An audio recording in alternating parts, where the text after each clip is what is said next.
Hello, I'm Rachel Jones for the Finance News Network. Joining me today from Prospect Resources is Managing Director Sam Hosack. Sam, welcome back to FNN. Thank you, Rachel. Now, Prospect Resources is developing a globally unique Tier 1 lithium project in Africa. How does this project compare to other hard rock lithium projects? Prospect Resources, with its 87% owned Arcadia project, is really punching quite hard there. We're the seventh largest hard rock lithium deposit, and we certainly stand out as one of the most advanced in Africa, if not the most advanced. The project is characterized with great geology, very low strip ratios, high grade, and that leads to a very competitive cost of production. So our spodumene C1 cost is very competitive, the lowest quartile.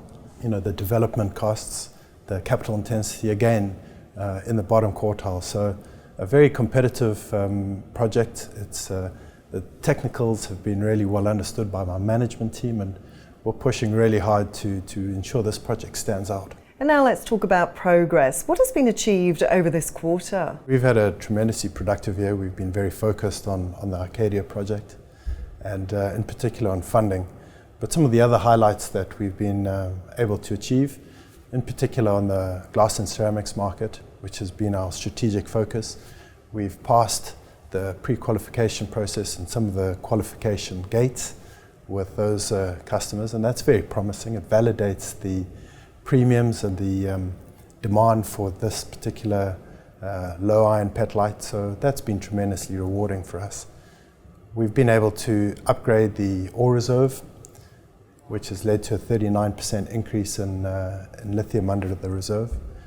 That's had a direct corresponding upgrade to the net present value. So that's been a huge win for the team.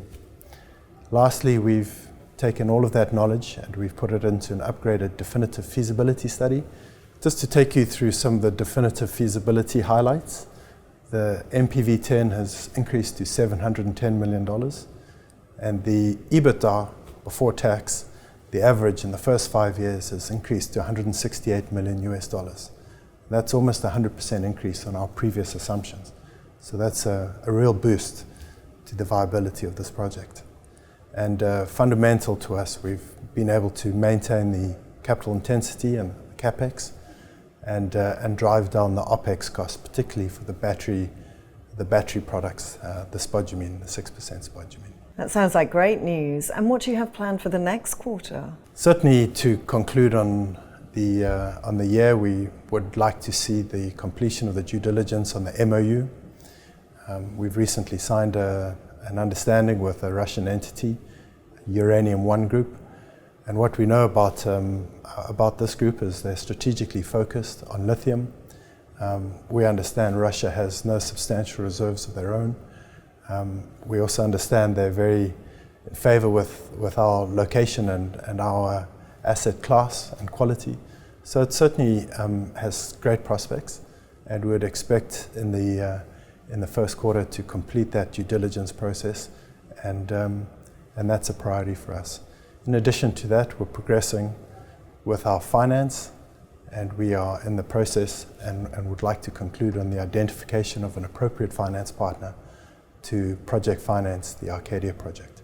And Sam, finally now, is there anything else you'd like to add? Thank you. We have a clear pathway forward through our debt and equity partners, and we look forward to bringing you updates on that process. Thank you very much. Sam Hosack, thanks for the update. You're welcome.